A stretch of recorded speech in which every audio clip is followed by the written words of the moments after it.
You guys, could we ask you a quick favor? Would you take just about 5 seconds to rate, review, and subscribe? Doesn't take much time, but it means a lot and helps other parents find their way to what we hope is some helpful content.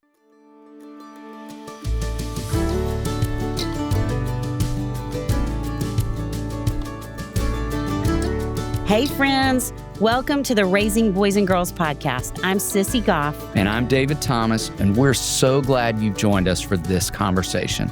Let's dive in.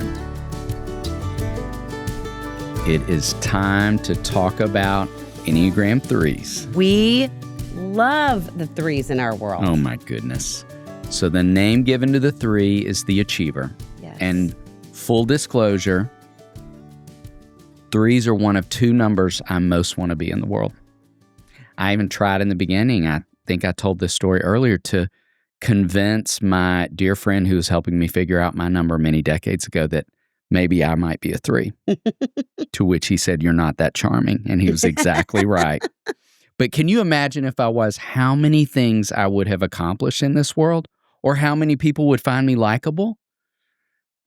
So let's talk about what's true about threes, okay? Well, I want to say before we do, I think I have been raised by a very long line of threes.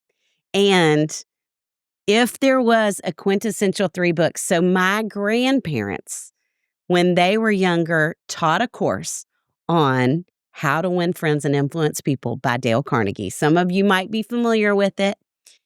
My dad very strongly taught me those principles. And when I was sorority, I guess now we call it recruitment chair, I pulled the book out and taught everyone all of the principles from it.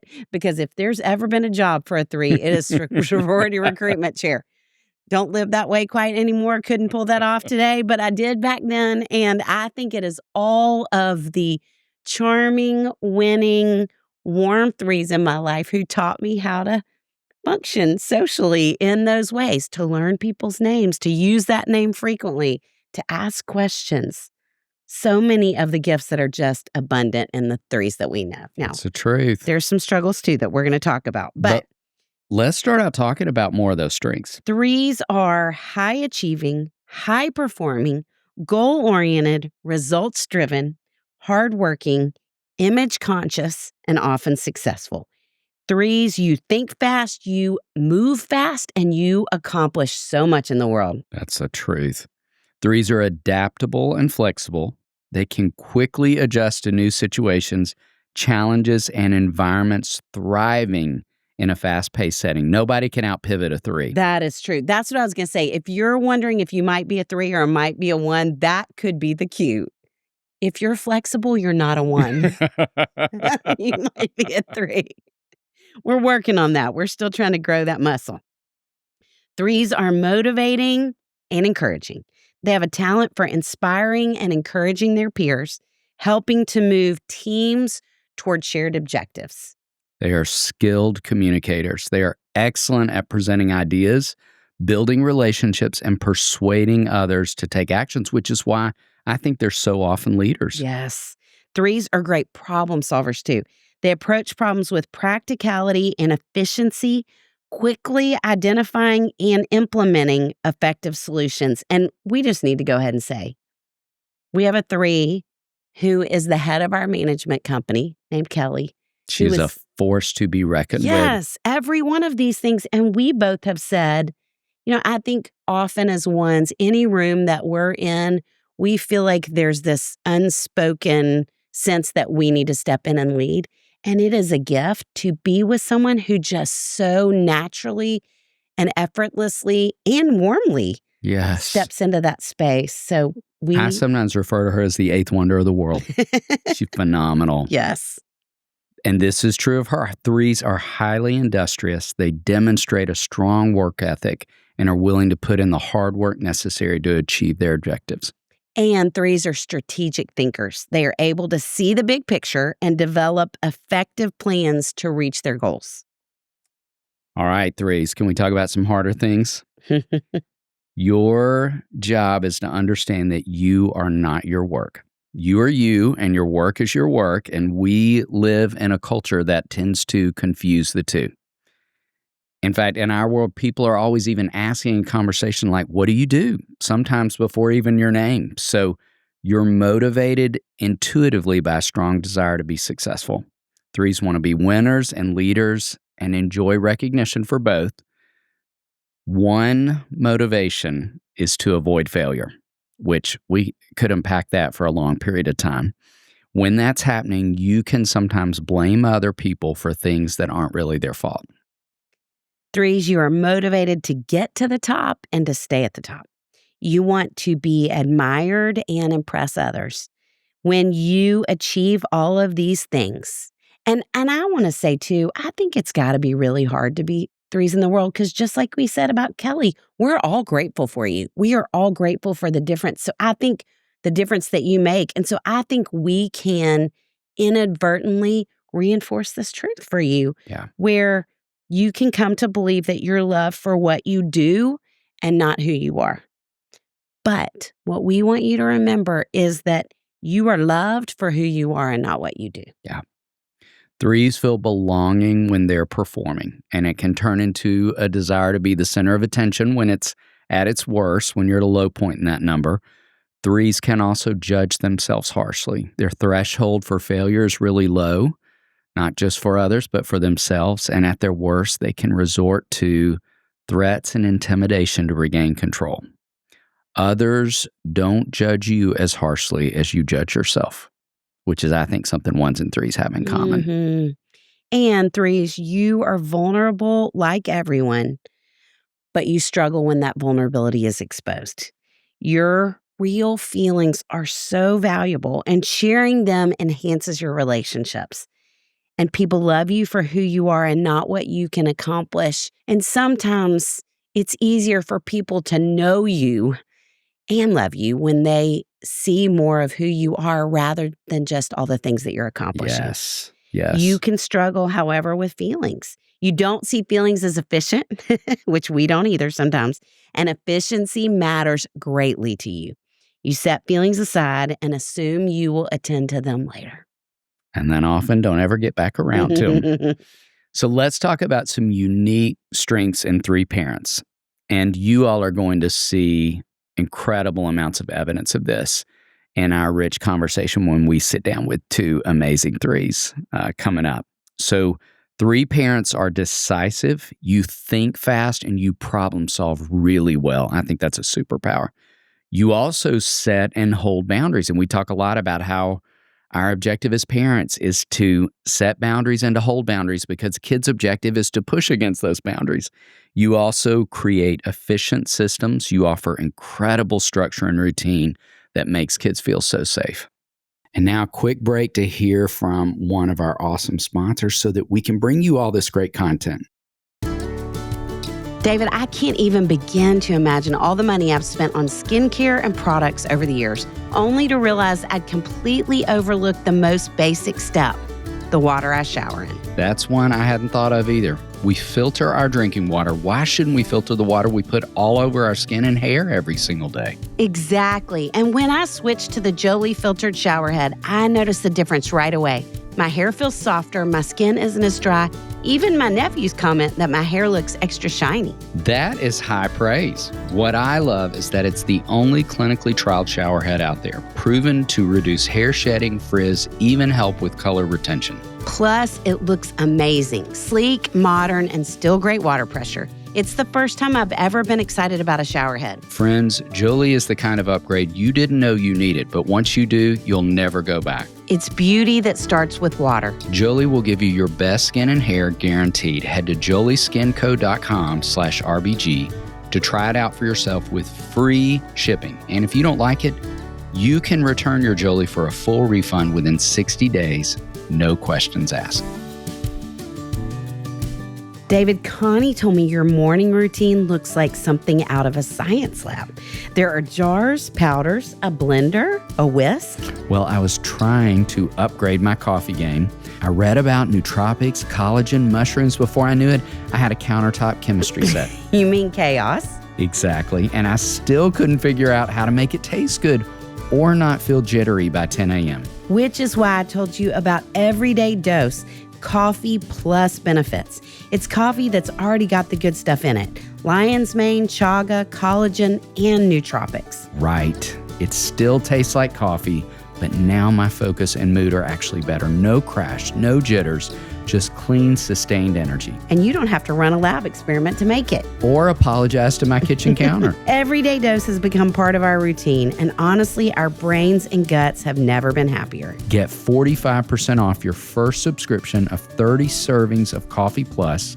You'll also receive a starter kit with over $100 in free gifts by going to everydaydose.com/RBG or entering RBG at checkout. That's everydaydose.com/RBG for 45% off your first order. Here's to fewer jitters and cleaner counters.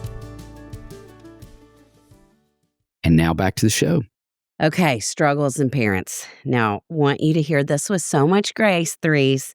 The first thing I would say is that it is easy to be image conscious in the parenting piece of it. You can get tangled up in how you look to other parents and how your kids look as well. You will typically be the best at everything.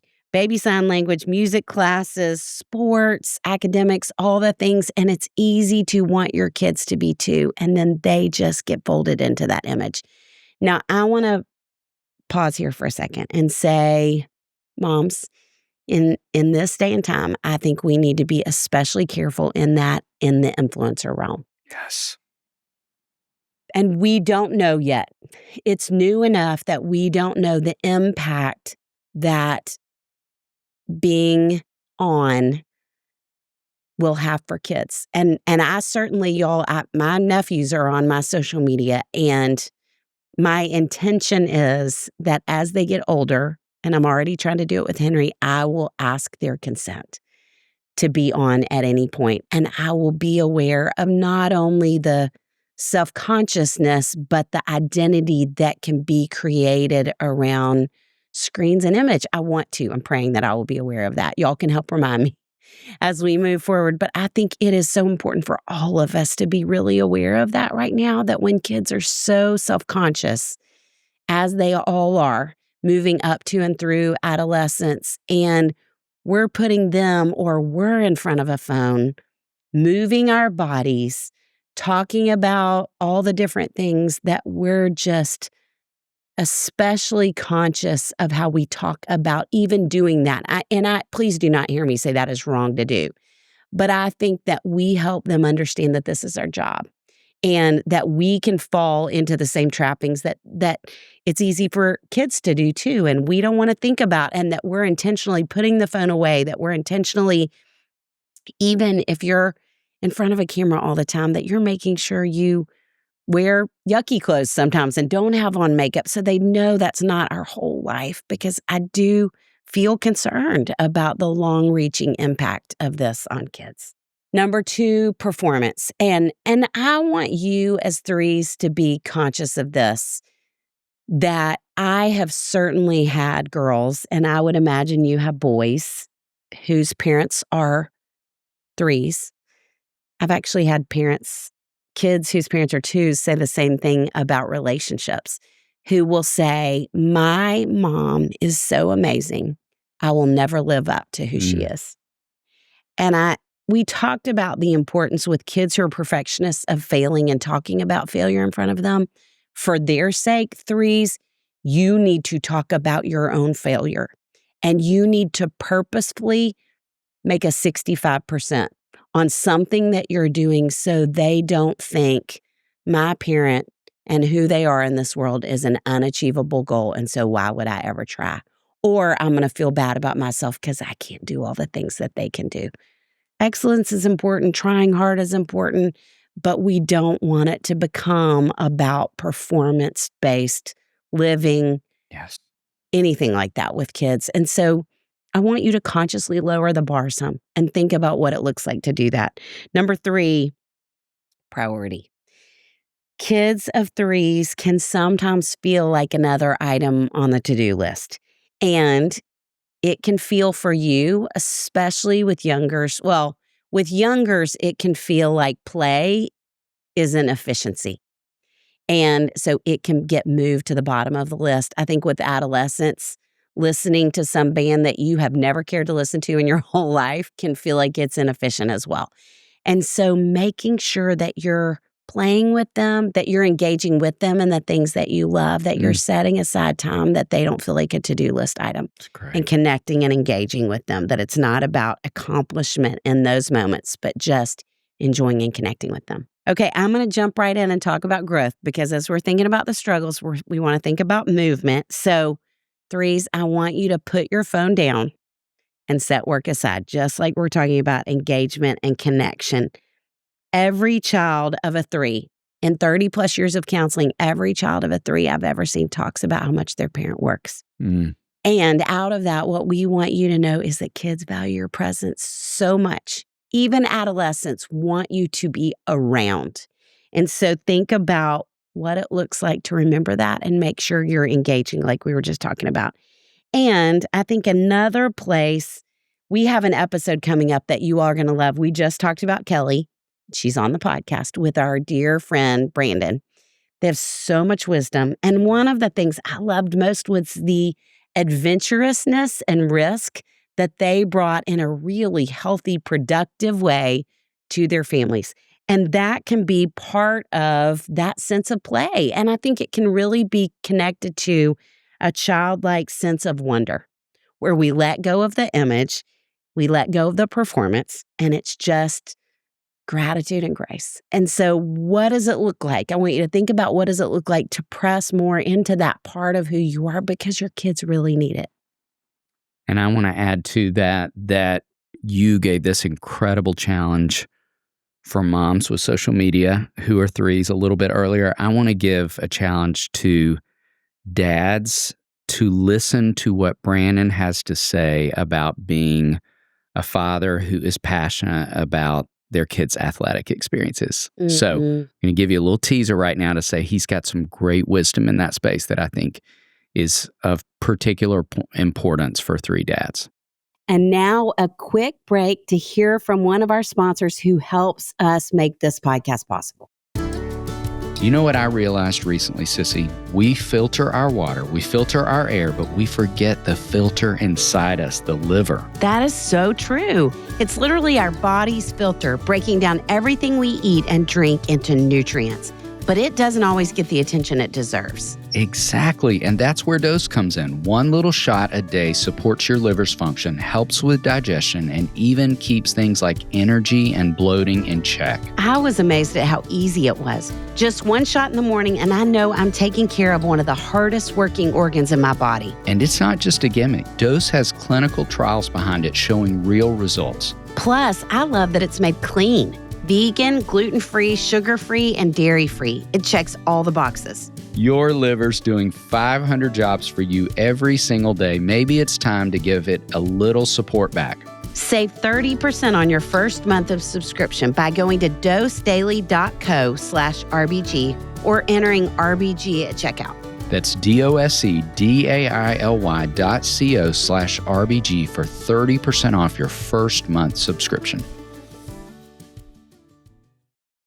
And now back to our show. Let's talk about a mantra for 3 parents. I think it is, I'm loved for who I am, not what I do. And I think the challenge Sissy and I want to give you is we know with all certainty that there is not a parent listening who doesn't want that to be true for their kids. Well, as much as you want that to be true for your kids, that they feel love for who they are, not what they do, we want that to be true for you. We want you to feel equal parts passionate about making sure you're living into the wisdom of those words, saying that mantra back to yourself a lot also. So can we jump in with 3 things we want every 3 parent to know? All right. First is slow down. Slow down your pace. The rest of us cannot keep up with you. Slow down your thoughts and even at times your agenda, because as we talked about, you talk faster often, you think faster, you certainly move and do faster than the majority of the rest of us. So let's start with slow down. Secondly, avoid the temptation to ask about performance, whether that's academic, athletic, extracurricular, in any way. you could have, not that you will have, but you could have a real bent in that direction often. And I think within that, the instinct to want to challenge kids, which in some moments could be great and in some moments not so great. Like, think you could set a PR next time? Do you want to try to push that a little bit farther? And for those of you in particular who, and we'll talk more about this along the way, might be parenting kids who are in the withdrawing stance, they don't wake up with that motivation. In fact, one of the numbers in the withdrawing stance, the 9, might resist even more. They might get more stubborn. They might slow down more. So watch for where that's intuitive for you. That's not intuitive for all kids, particularly those in that stance. And thirdly, practice at play, because you are so good at working hard, at having a really strong work ethic. It isn't necessarily going to always feel as intuitive to just sit down and build some Legos. Sit down and let your child assign you a role in imaginary play.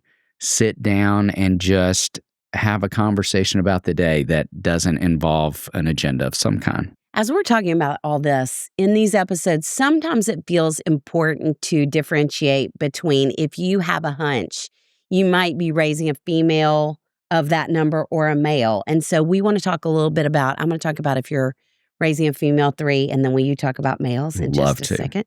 So 3s are considered in the aggressive stance on the Enneagram. And David and I have talked often about how fascinating it is in this world of podcasts and writing and speaking that almost every female, I mean, we would say 90% probably, don't you think, of females we've encountered who are doing this work are Enneagram 3s, which means if you think your daughter might be that, she will change the world. She will be equipping and encouraging and teaching, and she will use these gifts for really good things. And I think I met with 2 sets of parents of 3 young females this last week, and it is hard to raise a 3 because all of that passion and energy and leadership and strength comes out at you, and often not at school because they're performing at school. And so they can become very much about control, and all the things. And so we talked about this some with the 1 as well, because I think 1s can struggle in similar ways when they're little. But I wrote the book Braver, Stronger, Smarter, and talked about the idea that came originally from our new friend, Tamar Chansky, who wrote a book called Freeing Your Child from Anxiety, but an idea of the worry monster and naming this voice in the back of their head that's telling them the bad things that are going to happen. I think with 3s and sometimes 1s, their sense isn't so much, I'm afraid of the storm. It's, if my brother comes in and messes up my room, or if what I thought was going to happen, even getting a gift, doesn't happen. If my parents tell me no, I'm not okay because it's outside of the realm of my control. And so I will often encourage these parents to call it a control monster, and that they can earn brave beads when they practice flexibility or they do all the coping strategies. We've talked about that before in here. I think we talked about it on the 1. But with them, the control monster is especially important as they're younger. And if they're older, I think talking about the concept, always you can blame anything with your kids on us. I heard these people speak and they said, what do you think about that? So that's number 1. Number 2, I want you to help her find places purposefully to slow down and find herself, because she is moving so fast. And like we talked about, she's going to be setting those emotions aside. And I think sometimes when girls, maybe boys too, but when girls set their own emotions aside, they have a really hard time connecting with the emotions of others. And for females, that is such a significant part of their friendships, of their relationships. And so I think sometimes girls who are 3s can start to struggle relationally because they're mowing over people, because they're not stopping enough to have that sense of awareness relationally. And so making time every day for quiet time, even during the summer, for time that she goes and writes in her journal, that she just has time, that she's doing things like reading, that she's playing an instrument for pleasure, not just to hit the bars that she's supposed to be hitting.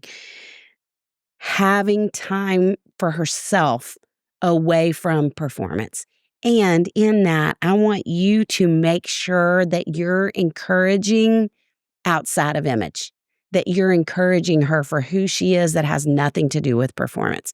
That's going to be the part of her that's more underdeveloped and that she lacks confidence in the most.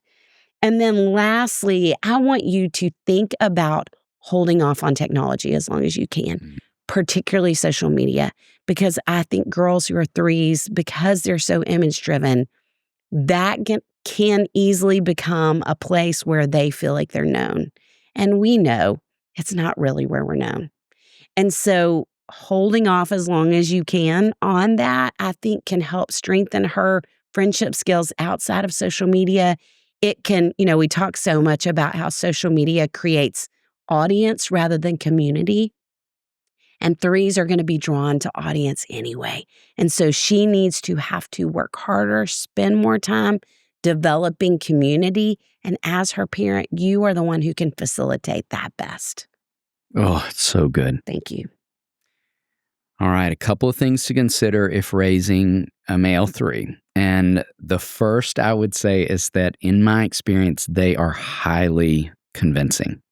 They're incredibly charming. And I had this hilarious experience with a family recently. I've had a lot of kids. I don't know if you've had parents report this, but I've had a lot of, I think, really wise parents who, before they give over an opportunity of technology, will require their kids to do a presentation, to do some research. I love it when kids do that. I do too. And so they'll say, I want you to research, what are the dangers? What are the benefits? Mm-hmm. And I have had a lot of kids who put together like a keynote or PowerPoint presentation. And this young man at 10 wanted his own YouTube channel. And his parents had a lot of concerns about that, particularly because they're very wise to the Enneagram and had felt evidence of his what felt like growing threeness along the way. And so he put together what they both reported was a crazy impressive presentation. And his leading statement was this, which I think only a young three could begin like this. He said, "Have you ever watched a video that both inspired and encouraged you?" No. Yes. Wow. Isn't that amazing? Yes. That intuitively, and what a great leading statement. Right? I mean, what a great leading statement. Yes. So with these amazing guys, we want to be very careful not to overvalue their charm or performance, but value their character. We're going to talk a little more about that in just a second. They will figure out early in life that charm accomplishes a lot. And threes are crafting an image from the get-go, like it's intuitive, and it works. So in this world, I think we love children who perform. We love kids who are conversational with adults. And so how can we help develop some of the great social skills within that and also help develop humility as well? Second thing is, I think threes go on to do great things in the world often. And in my experience with three boys, they can be intolerant and impatient with average performers. They need to be in non-competitive contexts at times. So Boy Scouts, service, volunteering. I had my wife showed me a post on social media recently that was a second grade boy had written something on a piece of paper. His mom had taken a picture of it and put it on social media. And it's in his little kid handwriting. And he said, "I'll be famous someday, but for now I'm stuck in second grade with a bunch of morons." Wow. Yeah.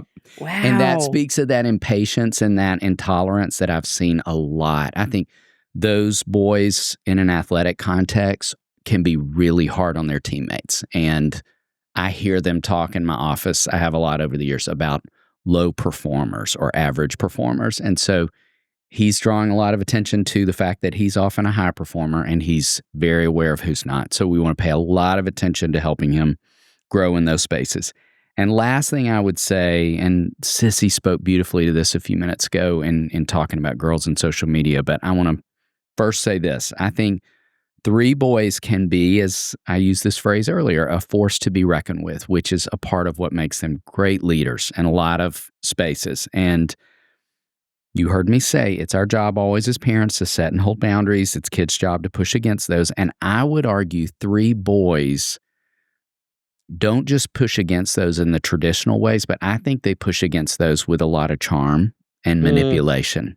And I think that sometimes where an 8 boy would wear you down with intensity, a 3 boy might wear you down with charm and maybe a little deceit and manipulation at times. So I think we're going to need to hold boundaries in some way stronger with him because it could be missed as a result of enjoying some of his humor or his charm or getting sucked into the manipulation. And I would argue in the exact same way that Sissy did about social media for 3 boys. I think delay as long as possible because I don't think he's helped in that space. And I had this experience last year. I was at the beach. My wife and I were at the beach at sunset, watching the sunset, talking, and a group of 3 girls came up to take pictures. And they were... The Enneagram 3 girls or literally 3 girls? 3 adolescent girls, okay, thank you, walked up, who probably might have been an Enneagram Threes because